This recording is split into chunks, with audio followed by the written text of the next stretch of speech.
El olor a disolvente y metal frío se quedó suspendido en el aire, denso y pesado, como el silencio que siguió a sus palabras. Yo estaba al fondo del taller, junto a la pared de herramientas, con una escoba entre las manos. El neón del techo parpadeaba, arrojando una luz enferma sobre las manchas de aceite que decoraban el suelo de hormigón, como un mapa de nuestros fracasos. Podía sentir el frío que emanaba del cemento a través de las suelas gastadas de mis botas.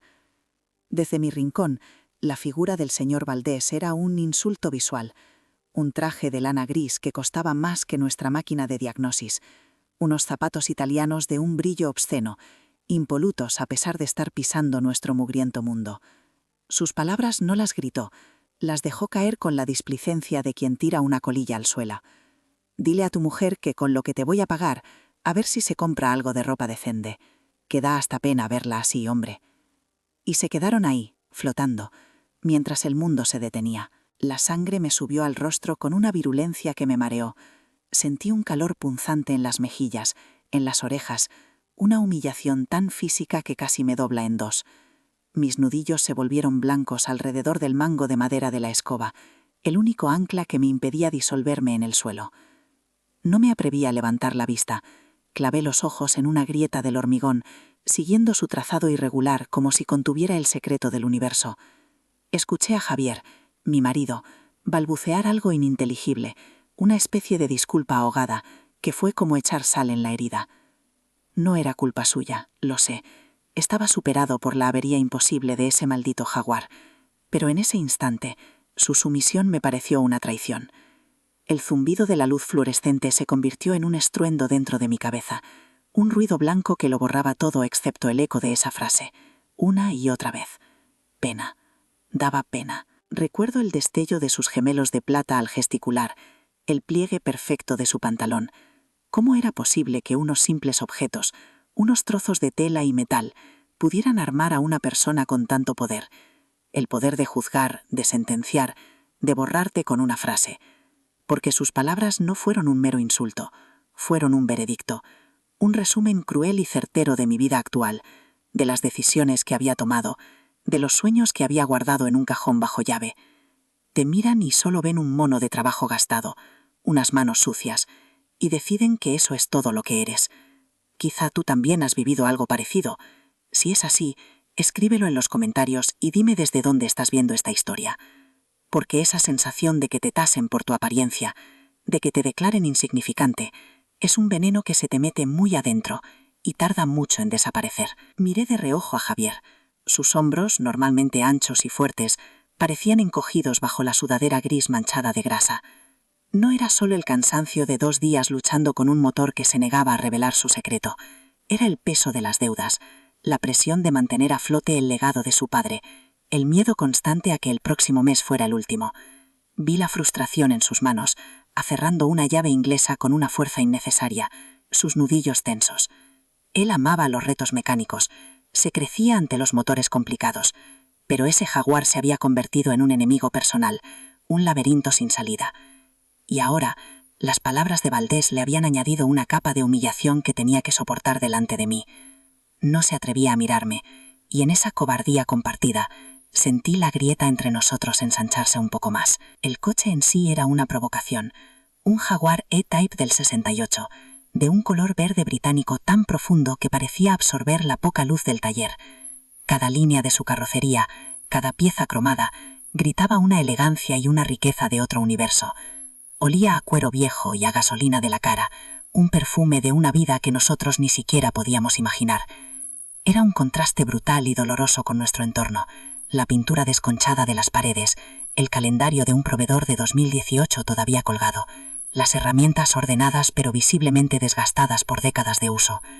Aquel coche no era un cliente, era un invasor, un embajador de un mundo que nos miraba por encima del hombro, y su propietario, el señor Valdés, era la encarnación perfecta de ese desprecio, paseándose por nuestro espacio vital como un conquistador evaluando un territorio miserable. Mi mente, en un acto de autodefensa, huyó de allí. Voló a través del tiempo y del espacio hasta un laboratorio en Bremen, en el año 2012. Me vi a mí misma, con una bata blanca impecable, el pelo recogido en una coleta tirante y las manos limpias, manejando un calibrador digital con una delicadeza que ahora me parecía imposible. El aire allí no olía a aceite quemado, sino a ozono y a café recién hecho. Yo no era la mujer era la ingeniera Elena Morales, y en mi mesa se apilaban los planos de un sistema de inyección de combustible para un prototipo que prometía revolucionar la eficiencia del motor. Tenía un nombre, un respeto ganado a pulso, un futuro brillante. Aquí, en este taller frío y lleno de fantasmas, solo era una figura lastimera que necesitaba ropa nueva.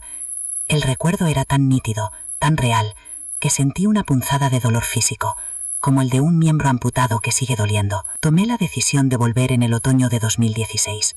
Lo hice por amor, o eso me repetía a mí misma como un mantra. Por Javier, por salvar el taller que su padre había levantado tornillo a tornillo. Recuerdo la noche en que me llamó, su voz rota al otro lado del teléfono, contándome que la carta del banco era definitiva. O se ponían al día con los pagos, o la ejecución del embargo era inminente. Mi sueldo en Alemania era bueno, muy bueno, pero no lo suficiente para tapar un agujero que llevaba años haciéndose más grande. Así que hice las maletas. Dejé mi apartamento con vistas a un parque, mi equipo de investigación, mi carrera. Me dije que era algo temporal, una maniobra estratégica para reflotar el negocio y luego volver a mi vida. Pero los meses se convirtieron en años, y la estrategia se transformó en una trinchera de la que ya no sabía cómo salir. Esa noche, el silencio en el pequeño piso que teníamos encima del taller era una presencia física, una manta pesada que nos asfixiaba. Javier intentó hablar mientras cenábamos una sopa de sobre. Elena, lo de esta tarde, ese hombre es un imbécil. Pero las palabras se le murieron en la boca. ¿Qué podía decir? ¿Que sentía no haberme defendido? ¿Que lamentaba habernos arrastrado a esta situación? Ya lo sabía. Ponerlo en palabras solo lo haría más real, más insoportable. Así que me limité a sentir, removiendo el caldo con la cuchara sin ninguna intención de comérmelo. Comimos sin mirarnos, escuchando únicamente el sonido metálico de las cucharas contra los platos, cada uno atrapado en su propia celda de remordimiento y agotamiento, más solos juntos que nunca. Mientras fregaba los platos, me quedé mirando mis manos bajo el agua caliente. Hacía mucho tiempo que no eran las manos de una ingeniera. Las uñas, cortas y prácticas, a menudo estaban rotas o teñidas de negro en los bordes por una grasa rebelde que ningún jabón conseguía eliminar del todo. La piel de las palmas era áspera, con callosidades que delataban el esfuerzo de levantar culatas o apretar tuercas rebeldes. Tenía una pequeña cicatriz blanquecina en el antebrazo, recuerdo de una soldadura que salió mal. Eran las manos de una trabajadora, el mapa de los últimos 5 años de mi vida, un diario escrito en la piel. Pero esa noche, después de las palabras de Valdés, las sentí ajenas. Las miraba y veía las manos de la mujer que él había descrito, una mujer que me daba pena, una desconocida a la que no quería reconocer. Solía soñar con diagramas de flujo, con curvas de par motor y simulaciones de dinámica de fluidos. Mis sueños eran un espacio de creación, resolución de problemas complejos que me hacían sentir viva y poderosa.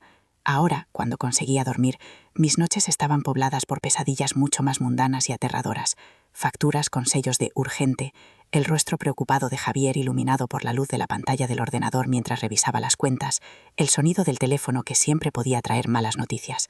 La pasión que me había impulsado durante toda mi vida, esa chispa intelectual que me definía, se había ido apagando lentamente, sustituida por la ansiedad sorda y constante de la supervivencia.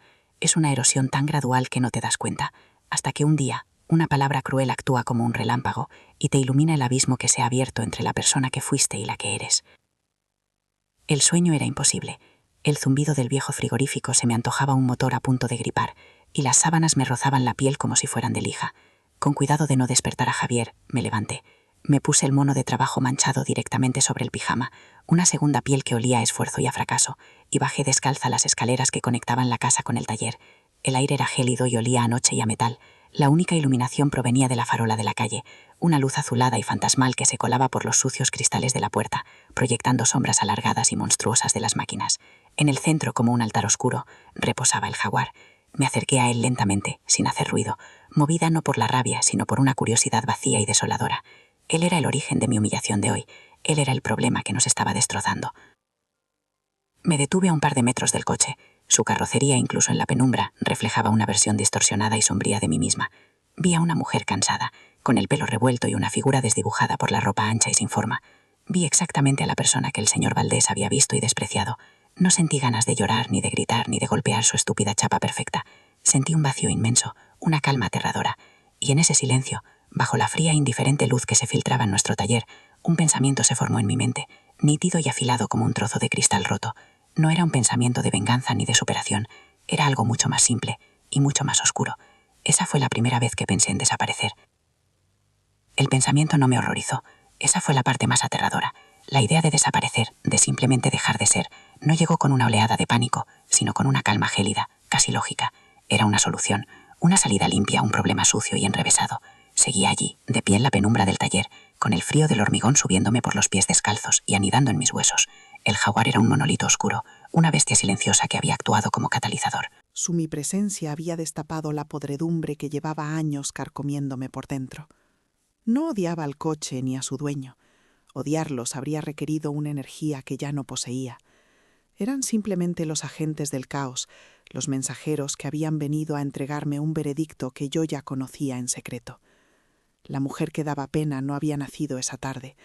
Simplemente esa tarde alguien le había puesto un nombre y la había obligado a mirarse en un espejo. El vacío no era un abismo al que temer, sino un estado de la materia, mi estado. Y en esa quietud, el pasado empezó a proyectarse sobre la pared del taller como una vieja película. Bremen, 2016. Recuerdo el color de las hojas en el Burger Park, un incendio de ocres y rojos contra un cielo gris plomizo. Estaba sentada en el balcón de mi apartamento en Schwachhausen, un tercer piso con un ventanal que inundaba de luz mi pequeño y ordenado universo. Tenía una taza de té Earl Grey entre las manos, su calor apenas mitigando el frío del otoño. Acababa de colgar el teléfono con Javier. La llamada no había sido una sorpresa, más bien la confirmación de un temor que flotaba entre nosotros desde hacía meses. 80.000 euros de deuda acumulada. El taller de su padre, el lugar donde él había aprendido a amar los motores, estaba a punto de ser embargado. Escuché su voz, despojada de toda su habitual confianza, reducida a un susurro de vergüenza y desesperación. Y en ese momento tomé la decisión. No fue un arrebato, fue un cálculo frío, una ecuación en la que yo era la variable que podía equilibrar el resultado. Dejaría mi puesto como jefa de proyecto en FEB Europe GmbH, liquidaría mi plan de pensiones, vendería mi coche. Era una maniobra de rescate, una incursión temporal en territorio enemigo para salvar lo que amábamos. Creí, con la arrogancia de quien siempre ha controlado su vida, que podría volver. Los primeros meses fueron un ejercicio de disonancia cognitiva. Pasé de un laboratorio donde el aire era filtrado y el silencio solo se rompía por el zumbido de los servidores, a un espacio que olía a una mezcla acre de aceite, metal y sudor. Intenté aplicar mis métodos. Sugerí implementar un sistema de diagnóstico digital más avanzado, crear una base de datos para registrar las averías recurrentes y optimizar el flujo de trabajo. Javier me escuchaba con paciencia, a veces incluso con una sombra de admiración, pero sus respuestas siempre terminaban en un callejón sin salida. Elena, esto es la vida real, no un banco de pruebas. No tenemos dinero para esos equipos. Aquí las cosas se arreglan escuchando el motor, sintiendo la vibración. Cada una de sus negativas, aunque razonable desde su perspectiva, era un pequeño labrillo en el muro que comenzaba a crecer entre mi mundo y el suyo. Yo hablaba el idioma de los datos y la eficiencia, él el lenguaje ancestral de la intuición y la experiencia. Y poco a poco dejé de hablar mi idioma para no sentirme como una extranjera en mi propia casa. El dinero se convirtió en una criatura viva, un monstruo insaciable que devoraba todo lo que le echábamos. Mis ahorros, que en Alemania me habían parecido una red de seguridad sólida, aquí se evaporaron en menos de un año. Se fueron en pagares devueltos, en facturas de proveedores que amenazaban con cortarnos el suministro, en los impuestos atrasados que generaban recargos cada mes. Recuerdo una tarde de jueves, sentada en la diminuta oficina del taller, con una montaña de facturas delante. La cifra final en la calculadora parecía una burla. 2.347 euros que debíamos pagar antes del lunes, y en la cuenta solo quedaban 112. Sentí una náusea helada. Esa noche llamé a mis padres. Les pedí 2.000 euros, inventando una historia sobre una oportunidad de comprar una herramienta de segunda mano que nos ahorraría mucho dinero a largo plazo. La facilidad con la que la mentira salió de mis labios me asustó. Escuchar la voz de mi madre, llena de confianza y orgullo, diciendo: «Claro que sí, hija, para eso estamos», Fue como tragarme un puñado de cristales rotos. La vida social se extinguió sin hacer ruido, como una vela en una corriente de aire. Mis antiguas compañeras de la universidad, ahora ingenieras senior en empresas importantes, me llamaban de vez en cuando. Elena, cuando vienes por Madrid, hay una conferencia sobre trenes de potencia híbridos que te encantaría. Yo inventaba excusas cada vez más inverosímiles. El trabajo, un proyecto urgente, un familiar enfermo. La verdad era mucho más simple y humillante. No podía permitirme el billete de tren, y mucho menos un hotel. La idea de presentarme ante ellas con mis manos agrietadas y mi ropa funcional pero deslucida, mientras ellas hablaban de sus ascensos y sus viajes, me resultaba físicamente dolorosa. Así que poco a poco dejé de contestar al teléfono, dejé que los mensajes se acumularan, elegí el aislamiento antes que la compasión. Me convertí en una ermitaña en mi propia vida, protegiendo los cestos de mi orgullo tras los muros de un taller que se caía a pedazos. El punto de inflexión, el momento en que comprendí que la grieta entre Javier y yo podía ser irreparable, llegó una noche de invierno de hace 3 años. Teníamos el coche de un cliente importante, un Range Rover nuevo cuyo sistema electrónico se había vuelto loco. Llevábamos 2 días sin apenas dormir, intentando encontrar el fallo. La presión era inmensa. En un momento de pura frustración, sugerí que el problema podría estar en un conflicto de software entre el módulo de control del motor y el de la carrocería, algo que había estudiado en un caso similar. Javier, con los ojos inyectados en sangre por el cansancio, me lanzó la llave inglesa al banco de trabajo. El golpe metálico resonó en el silencio. «Basta ya de tus teorías, Elena. Esto no es uno de tus simuladores. Si no tienes ni idea de mecánica de verdad, no molestes». No fue el grito lo que me rompió, fue la palabra molestes. De repente yo era un estorbo, una teórica inútil en su mundo práctico. No le contesté. Me di la vuelta, subí al piso y me encerré en el baño. No lloré, simplemente me miré al espejo durante un largo rato, intentando reconocer a la mujer que me devolvía la mirada. A menudo pensaba en mi suegro, en el viejo Antonio. Él había sido mi mayor defensor. Cuando Javier y yo empezamos a salir y le conté que estudiaba ingeniería mecánica, sus ojos se iluminaron.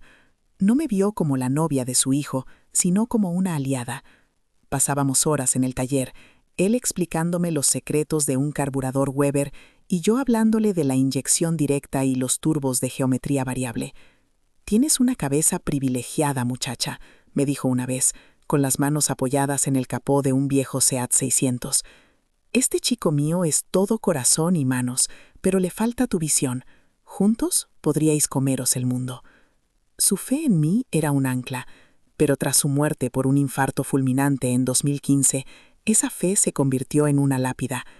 Sentía el peso de su decepción imaginaria cada vez que una factura volvía de vuelta, cada vez que tenía que decirle a un cliente que no podíamos aceptar su tarjeta de crédito.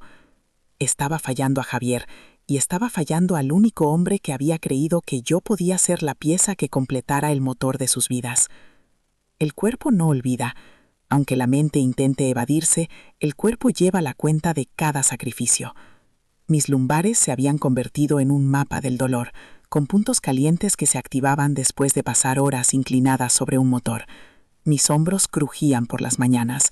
Mis manos, antes mi orgullo por su precisión, eran ahora un testimonio de la batalla diaria. Pero el cambio más profundo era invisible. Era la sensación constante de alerta, la tensión en la mandíbula incluso al dormir, el corazón que se aceleraba con el sonido del teléfono. Había perdido peso, no por dieta, sino por olvido. A veces llegaba la noche y me daba cuenta de que solo había tomado un café y un trozo de pan en todo el día.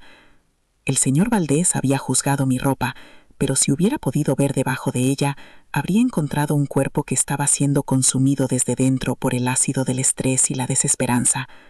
Un cuerpo que gritaba en silencio una rendición que yo todavía me negaba a pronunciar en voz alta. Recuerdo perfectamente el día que fuimos al Banco Santander de la Avenida de Madrid para intentar renegociar el crédito. Nos recibió un hombre joven, con un traje demasiado ajustado y una sonrisa que no le llegaba a los ojos. Se llamaba Marcos. Desplegó nuestros balances sobre su mesa de cristal con la punta de los dedos, como si temiera contagiarse de nuestra precariedad. Nos habló en un lenguaje lleno de acrónimos financieros diseñados para intimidar: SIRVE, ratio de endeudamiento, pool bancario. Cada frase era una estocada educada. Francamente, vuestra capacidad de generar flujo de caja es limitada, dijo con una pausa dramática. Sentí la mirada de Javier clavada en la mesa, sus nudillos blancos. Yo, la ingeniera que había defendido proyectos de millones de euros ante directivos alemanes, estaba allí, sentada en una silla incómoda, sintiéndome como una niña a la que regañan por sus malas notas. Salimos del banco sin un acuerdo, solo con la vaga promesa de que lo estudiarían. El sol de la calle me pareció obsceno, demasiado brillante para el mundo gris en el que nos habíamos sumergido.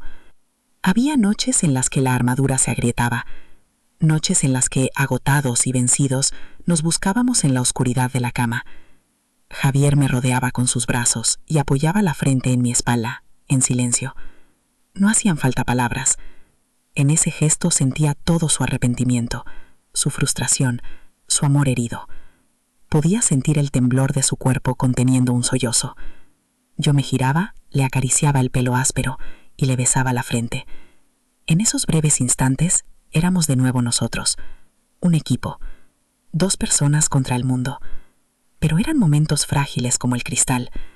Bastaba el primer rayo de luz colándose por la persiana, el recuerdo de la factura pendiente en la mesa de la cocina, para que la distancia volviera a instalarse. El muro se reconstruía con la misma rapidez con la que se había desmoronado, dejándonos a cada uno en nuestro lado, aislados con nuestros propios fantasmas. La intimidad se había convertido en un lujo que ya no podíamos permitirnos.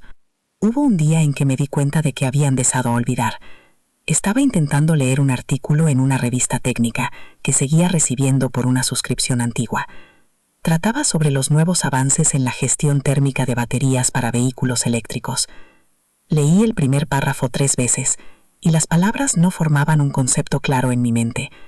Los términos que antes eran mi pan de cada día, coeficiente de transferencia de calor, impedancia electroquímica, sonaban como un eco de un idioma extranjero. Sentí un pánico frío y visceral. Era como si un músculo vital de mi cerebro, el que me definía, se estuviera atrofiando por falta de uso.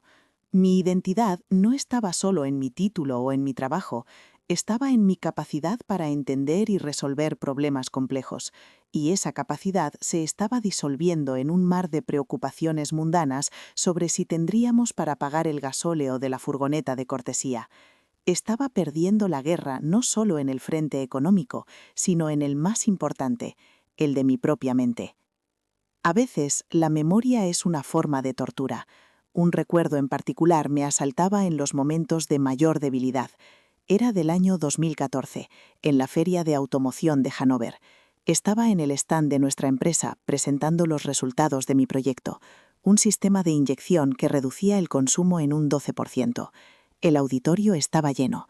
Hablaba con fluidez, segura de mis datos, respondiendo a las preguntas de ingenieros de BMW y Volkswagen. Al terminar, hubo un aplauso cerrado, sincero. Mi jefe, el Dr. Schmidt, un hombre parco en elogios, me puso una mano en el hombro y me dijo: «Gut gemacht, Morales. Sehr gut. Bien hecho. Muy bien».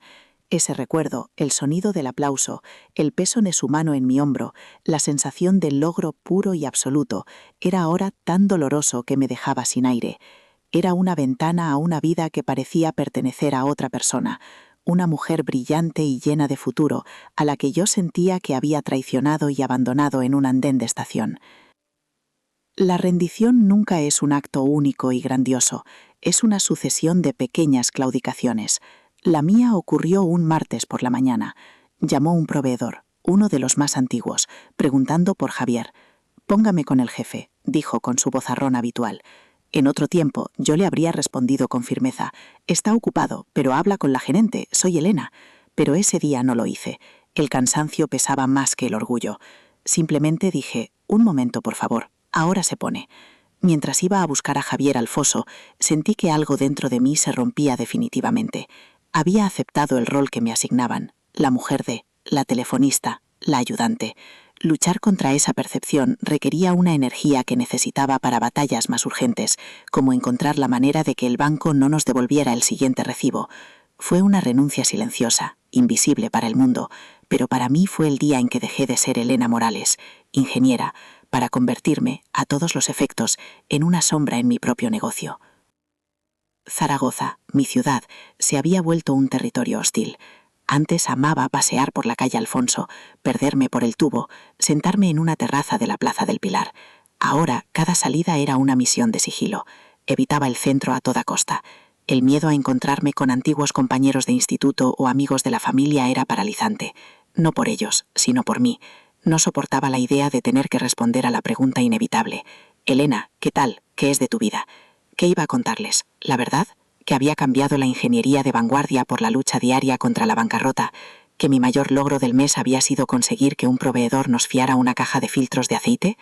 Así que me movía por la periferia, por los polígonos industriales y los barrios obreros, lugares anónimos donde yo también podía ser anónima, donde nadie conocía a la mujer que fui y por tanto nadie podía juzgar a la mujer en la que me había convertido. El cuerpo, finalmente, envió una advertencia. Fue un sábado por la tarde, el día de más trabajo de la semana. Estaba levantando una caja de cambios con una pequeña grúa hidráulica cuando el mundo empezó a dar vueltas. Los bordes de mi visión se oscurecieron y un sudor frío me empapó la nuca. Lo siguiente que supe es que estaba en el suelo, con Javier abofeteándome suavemente la cara, su rostro una máscara de pánico. No fue nada grave, un síncope por agotamiento y deshidratación, según el médico del centro de salud. Me recetó descanso, descanso. La palabra me sonó a un chiste cruel. Mientras estaba tumbada en el sofá esa noche, con un paño húmedo en la frente, no sentí miedo por mi salud, sentí una rabia sorda. Mi propio cuerpo se estaba uniendo al enemigo, conspirando contra mí, recordándome que era finita, que mi voluntad de hierro no era suficiente para sostener una estructura que se estaba derrumbando por todos lados. Las llamadas de mi madre se convirtieron en un campo de minas emocional. Ella tenía un sexto sentido para la infelicidad.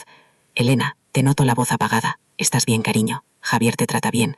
Cada pregunta era una tortura, porque anhelaba desesperadamente decirle la verdad, derrumbarme y dejar que me cuidara, pero no podía. Contarle la magnitud de nuestro fracaso sería transferirle una parte de mi angustia, y no podía soportar la idea de añadir esa carga a sus preocupaciones. Así que mentía con una habilidad que me asqueaba. Estamos genial, mamá, un poco cansados por el trabajo, ya sabes cómo es. El taller va muy bien, cada vez con más clientes. Y al colgar el teléfono, el silencio del piso se llenaba con el eco de mis propias mentiras, y la soledad se hacía todavía más profunda, más insondable. Protegerlos a ellos significaba aislarme a mí misma de la única fuente de consuelo incondicional que me quedaba. Una tarde, buscando un manual de taller antiguo, abrí una caja de cartón que llevaba años en una estantería. Dentro, junto a libros de mecánica de los 80, estaban mis apuntes de termodinámica de la universidad, el cuaderno de espiral, con mi letra apretada y mis diagramas dibujados con regla. Lo abrí al azar. El olor del papel, una mezcla de polvo y celulosa, me transportó instantáneamente a la biblioteca de la Escuela de Ingeniería. Leí una frase que yo misma había subrayado en fosforito. La entropía de un sistema aislado nunca decrece. El segundo principio de la termodinámica. El universo tiende al desorden, al caos. En ese momento, esa ley física me pareció la descripción más precisa y poética de mi vida. Había luchado con todas mis fuerzas por mantener el orden, por controlar las variables, pero el sistema se estaba desmoronando de forma natural, inevitable. Cerré el cuaderno de golpe, como si quemara. No podía enfrentarme a esa verdad. La culpa era mi sombra. Me sentía culpable por todo y por nada. Culpable por haber arrastrado a Javier a aceptar mi ayuda, quizás hiriendo su orgullo. Culpable por resentir la situación en la que él nos había metido. Culpable por haber abandonado mi prometedora carrera, como si hubiera traicionado a la joven ambiciosa que fui. Culpable por no ser capaz de usar mi inteligencia para sacarnos del agujero. Culpable por mentir a mis padres. Culpable por estar demasiado cansada para hacer el amor. La culpa era un ruido blanco constante en mi cabeza, un parásito que se alimentaba de mi energía y me dejaba hueca. Era un laberinto sin salida, porque cada posible solución a un sentimiento de culpa generaba otro nuevo. Si me centraba en el taller, me sentía culpable por descuidarme a mí misma. Si pensaba en mi futuro, me sentía culpable por abandonar a Javier. Era el jaque mate emocional perfecto. El clímax de la desesperación llegó un martes de febrero. Recibimos un burofax de Endesa. Un aviso de corte de suministro en 48 horas por impago de 3 facturas, 874 euros. La luz, el corazón del taller. Sin ella, las herramientas eléctricas, el elevador, la máquina de diagnosis, todo era inútil. El pánico fue físico, un nudo helado en el estómago. Vaciamos los cajones, las carteras, la hucha donde guardábamos las monedas de 2 euros. Reunimos 127 euros.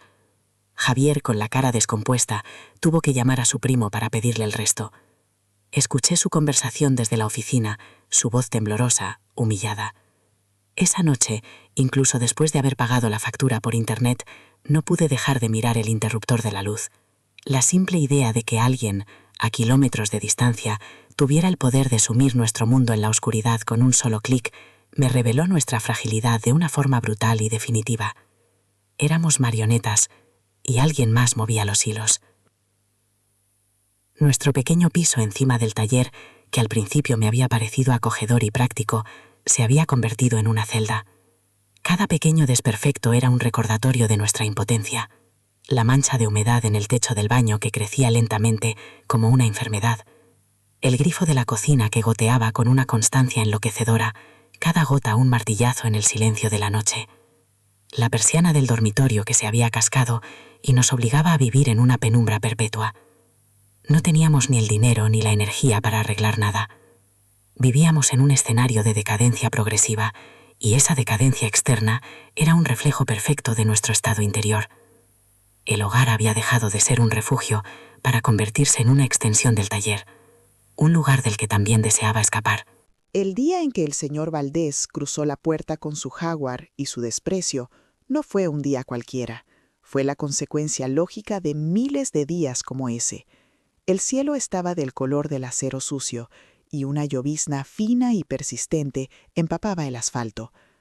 Yo me había levantado con una sensación de agotamiento que iba más allá de lo físico, un cansancio del alma.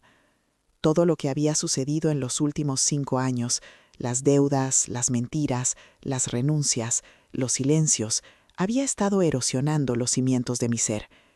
La humillación de esa tarde no fue la causa del derrumbe. Fue simplemente la última gota de lluvia que, al caer sobre una estructura ya podrida y debilitada, la hizo colapsar por completo. Él solo puso voz a lo que yo ya sentía, al veredicto que mi propia vida me había estado dictando en silencio. De pie, en la oscuridad del taller, mirando el contorno perfecto y arrogante de aquel coche, el torbellino de recuerdos se detuvo. El pasado y el presente convergieron en un único punto de claridad helada.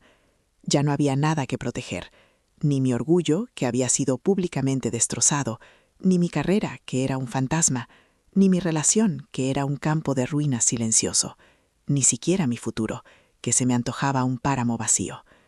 El miedo a perderlo todo, ese miedo que me había mantenido luchando, mintiendo y aguantando durante años, se desvaneció, porque no se puede temer perder algo que, en realidad, ya no se posee.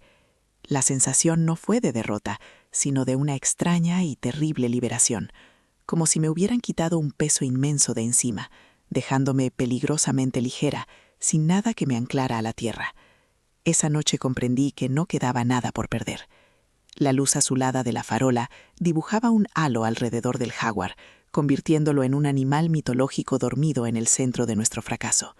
Mis pies descalzos estaban helados, insensibles sobre el cemento, y mi cuerpo se sentía hueco, como una carcasa vacía. Podía oír el latido de mi propio corazón, un tambor lento y pesado en el silencio absoluto del taller. No pensaba en nada. El torbellino de recuerdos se había calmado, dejándome en una especie de limbo, una quietud desoladora. No había rabia ni tristeza, solo un vacío infinito, y en ese vacío la idea de desaparecer no era un drama, era una simple ley física, como la entropía. El orden de mi vida había colapsado, y solo quedaba el desorden, el fin.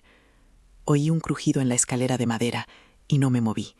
Sabía que era Javier. Su sombra se proyectó en la pared antes de que su figura apareciera en el umbral, recortada contra la débil luz del piso de arriba. Llevaba solo unos pantalones de pijama, y su torso desnudo parecía vulnerable en la penumbra. Se acercó despacio, como si temiera asustar a un animal herido. No dijo nada durante un largo minuto. Simplemente se quedó a mi lado, compartiendo el frío y el silencio. Podía sentir el calor que emanaba de su cuerpo, un contraste violento con el hielo que yo sentía por dentro. Finalmente, su voz, apenas un susurro ronco, rompió el aire. «Elena, ¿qué haces aquí?» No le contesté. No sabía qué decirle. ¿Que estaba despidiéndome en silencio de todo? Su mirada siguió la mía, hasta el coche, y vi cómo sus hombros se hundían un poco más. «Es por el coche, ¿verdad? Por ese imbécil». Negué con la cabeza, un movimiento casi imperceptible. No era por el coche. El coche era solo el catalizador, el espejo que había reflejado la ruina que ya éramos. Él era solo un hombre estúpido. El problema éramos nosotros, el camino que habíamos tomado, la persona en la que yo me había permitido convertirme. Él no entendía, y esa falta de entendimiento era una pared más entre nosotros. Entonces se rompió. Vi cómo su mandíbula temblaba, cómo sus ojos se llenaban de un dolor que ya no podía contener. «No puedo más, Elena», dijo, y su voz se quebró en la última sílaba. «Te miro y veo lo que te he hecho. Veo a la mujer que eras, la que brillaba, y veo en lo que te he convertido. Te traje a este infierno. Te pedí que lo dejaras todo por mí, por esta mierda de taller que no sé cómo salvar. Y tú lo hiciste. Lo dejaste todo. Y yo te he fallado. Te he fallado en todo». Cada palabra era un golpe. No porque me culpara a mí, sino porque en su confesión desesperada articuló la verdad que yo me había negado a mirar de frente. No era su fracaso, era el nuestro. Y el sacrificio no había sido un acto de amor, había sido un acto de anulación. Sentí que el suelo se abría bajo mis pies, una sacudida sísmica que me recorrió, desde los talones hasta la base del cráneo. La verdad, cuando te golpea de lleno, no hace ruido. Es un silencio ensordecedor que lo ocupa todo. Sus palabras no me liberaron, me sentenciaron, porque en ellas reconocí mi propia complicidad. Yo había elegido, cada día durante 5 años, había elegido el silencio, la renuncia, la sumisión. Había elegido guardar mi inteligencia en un cajón y ponerme el mono de trabajo como un disfraz, para que él no se sintiera menos hombre. Había elegido mentir a mis padres, alejarme de mis amigas, olvidar quién era, para convertirme en la pieza que él necesitaba para mantener a flote su mundo, aunque el mío se estuviera hundiendo. El señor Valdés no me había humillado. Solo había puesto el altavoz a la humillación que yo misma me infligía cada mañana al mirarme al espejo. La pena que él sentía por mí no era nada comparada con la que yo, en el fondo, sentía por mí misma. La revelación fue brutal. El enemigo no estaba fuera. Nunca lo había estado. Si esta verdad te ha tocado de alguna forma, deja un like ahora. Ese simple gesto demuestra que este dolor no se ha vivido en soledad. Y entonces, por primera vez en años, lloré. No fue un llanto silencioso y contenido. Fue un sollozo desgarrador que nació desde el fondo de mi estómago, un espasmo que me sacudió el cuerpo entero. Las lágrimas no eran de tristeza, eran de rabia. Rabia contra mí misma por mi cobardía, por mi ceguera voluntaria.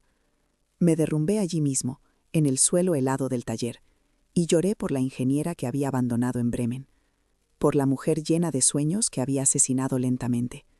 Lloré por cada mentira, por cada renuncia, por cada vez que asentí cuando quería gritar. Javier se arrodilló a mi lado, me rodeó con sus brazos y me apretó contra su pecho.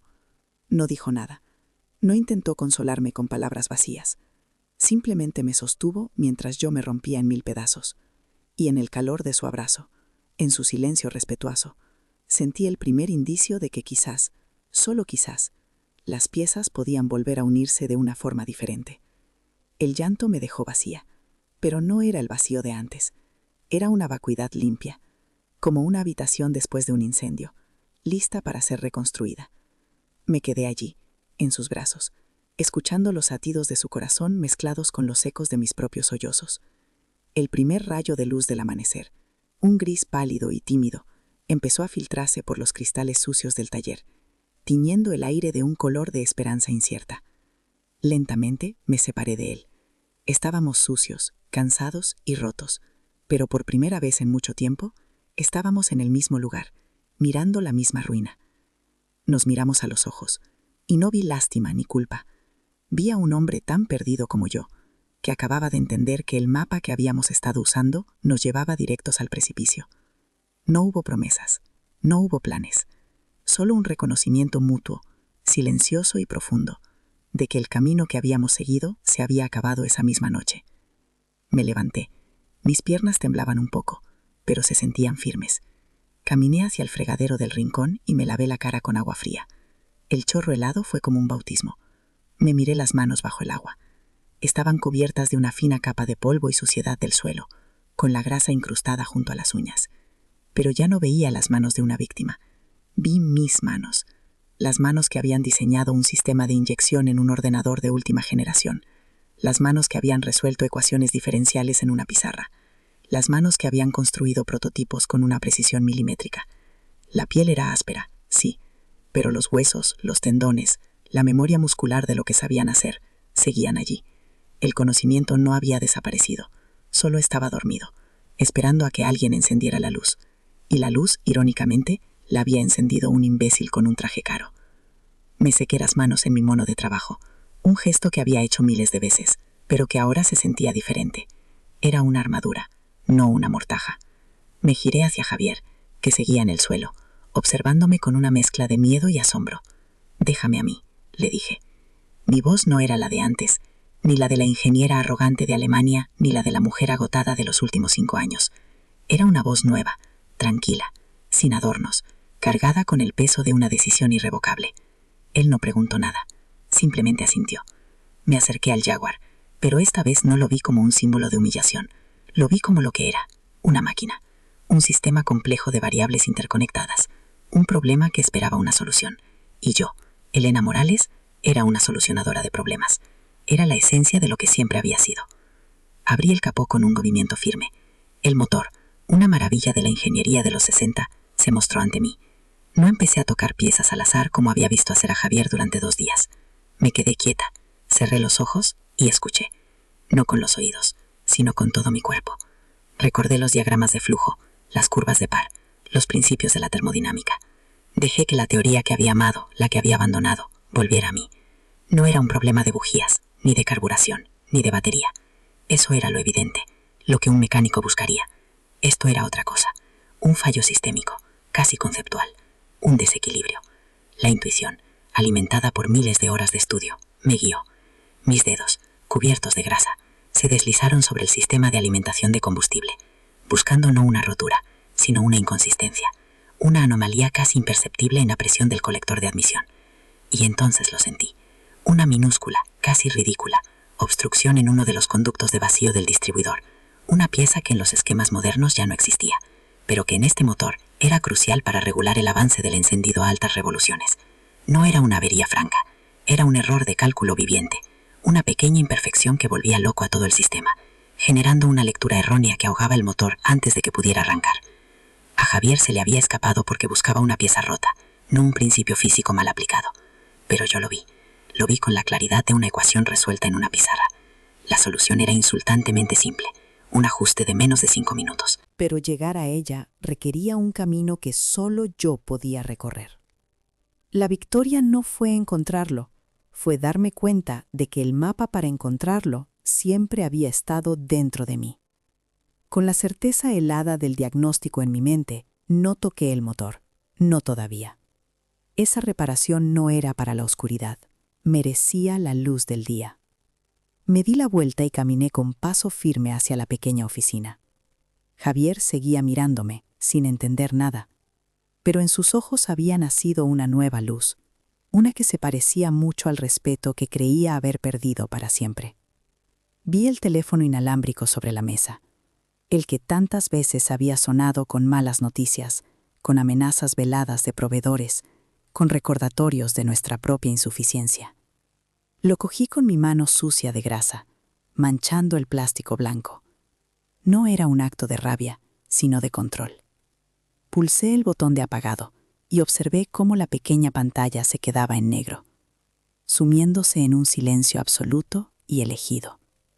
Apagué el teléfono y por primera vez en años respiré sin miedo. El sol de la mañana siguiente no entró en el taller, lo reconquistó. Se coló por los cristales sucios y en lugar de dibujar un mapa de nuestra miseria, parecía limpiar el aire, hacerlo respirable por primera vez en años.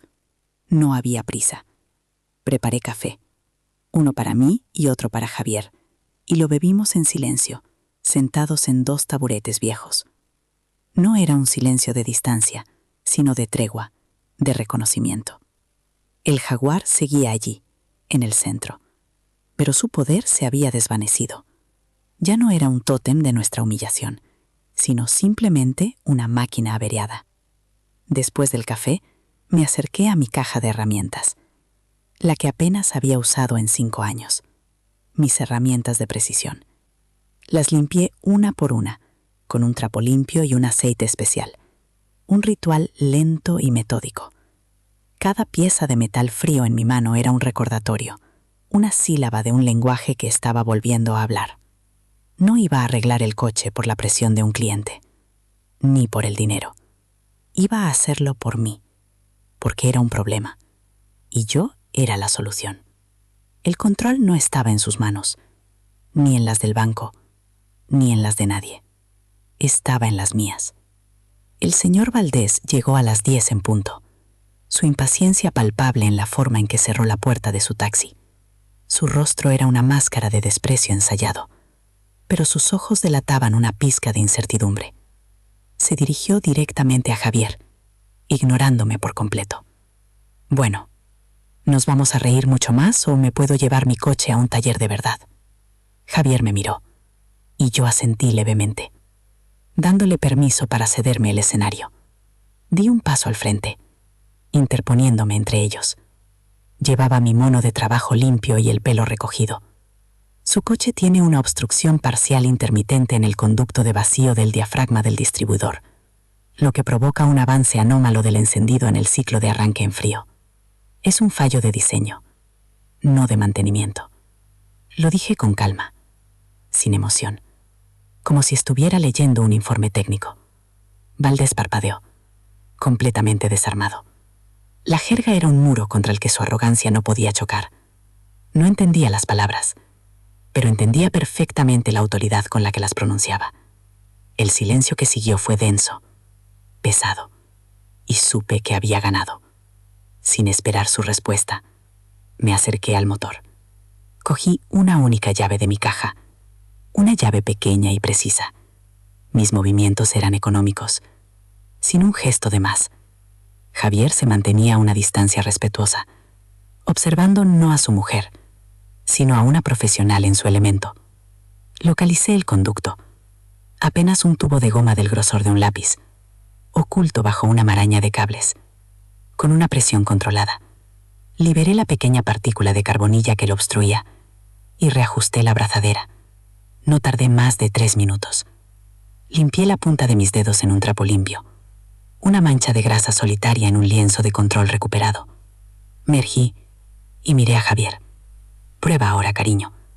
La palabra cariño ya no sonaba a súplica o a costumbre. Sonaba a complicidad. Giró la llave.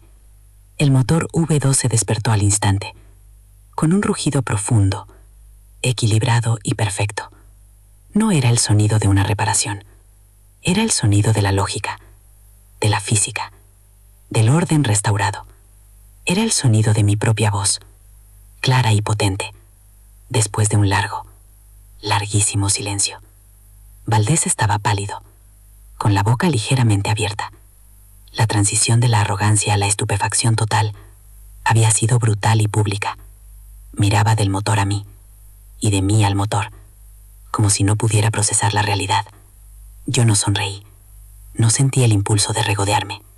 Simplemente me acerqué a la mesa de la oficina, tomé un bloc de facturas y escribí: «La reparación de la avería son 200 euros», dije, sin levantar la vista. Luego levanté la cabeza y lo miré directamente a los ojos. sosteniendo su mirada hasta que él tuvo que apartarla. Mi consulta como ingeniera especialista en diagnóstico de motores clásicos para identificar dicha avería son 2.000 euros. El IVA va aparte. Dejé el bolígrafo sobre el mostrador. No hubo negociación. No hubo discusión. Sacó la cartera, contó los billetes con dedos torpes y los dejó sobre el mostrador. No dijo gracias. No dijo nada. Cogió las llaves de su coche y se fue sin nada atrás. Y cuando la puerta del taller se cerró, el aire se sintió más limpio, más ligero, como si su partida se hubiera llevado consigo 5 años de polución emocional. El dinero se quedó sobre el mostrador, ignorado.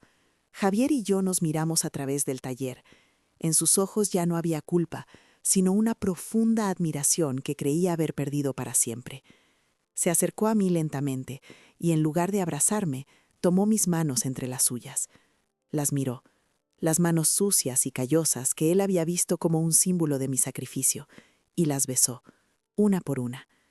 «Perdóname», susurró, y en esa única palabra estaba todo: el arrepentimiento por su ceguera, el reconocimiento de mi valor, la promesa de un nuevo comienzo.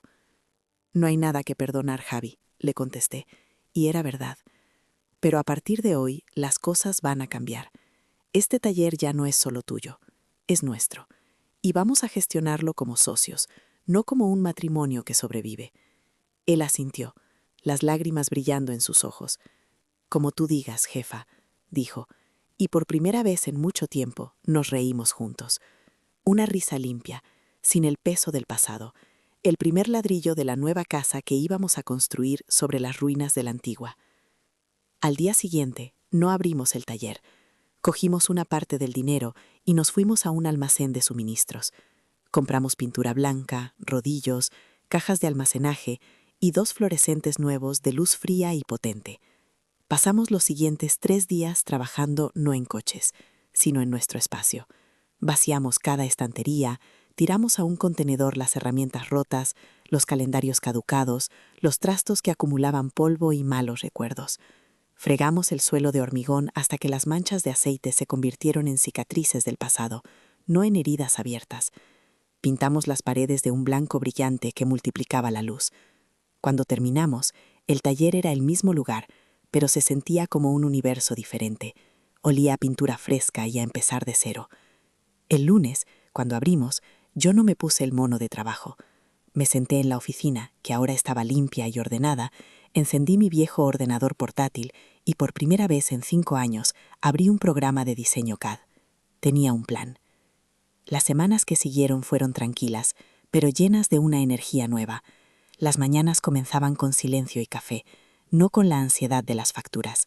Hablábamos, planeábamos, decidimos especializarnos, invertir en formación y equipo para vehículos híbridos y eléctricos, un nicho que nadie en la zona cubría. Él se encargaría de la mecánica tradicional, su pasión, y yo de la nueva tecnología, la mía. El trabajo se dividió según nuestras fortalezas, no según roles de género o expectativas heredadas. Comencé a contactar con antiguos colegas, a leer publicaciones técnicas, a estudiar de noche, no por obligación, sino por un hambre de conocimiento que creía muerta. Sentía cómo las conexiones neuronales se reactivaban, cómo el músculo de mi intelecto, atrofiado por el desuso, volvía a tonificarse. No me estaba convirtiendo en la mujer que fui. Me estaba convirtiendo en una versión nueva, forjada en el fuego, más fuerte y más consciente de su propio valor. Una mujer que ya no pedía permiso para ocupar su espacio en el mundo. Miro atrás, a la mujer que barría en un rincón, mientras un hombre rico la despreciaba, y no siento pena por ella. Siento un profundo respeto. Ella tuvo que tocar el fondo más oscuro, sentir el frío de la anulación total, para encontrar la fuerza necesaria para impulsarse hacia la superficie. La humillación no fue un ataque, fue un regalo. Un espejo brutal que me obligó a ver la prisión que yo misma había construido a mi alrededor, ladrillo a ladrillo, renuncia a renuncia. A veces tienes que perder la carrera, el estatus, el dinero, la aprobación de los demás e incluso el amor tal y como lo conocías, para encontrarte a ti misma en el silencio que queda después. La verdadera reconstrucción no fue la del taller, sino la mía, y no se hizo con pintura y herramientas nuevas, sino con límites, con respeto y con la aceptación radical de que mi valor nunca había estado en venta. Hoy sé que perderlo todo fue mi forma de volver a mim. Agora me conta-me, de que cidade ou país você está me assistindo. Quero saber onde essa história chegou. Se você sentiu que essa história falou diretamente com você, compartilhe com alguém que precisa ouvir isso hoje. Você pode ser a ponte dessa mensagem para outra vida. Deixem um coraçãozinho, se creem que o amor é mais poderoso que qualquer riqueza. Subscrevam-se para mais histórias de segundas oportunidades.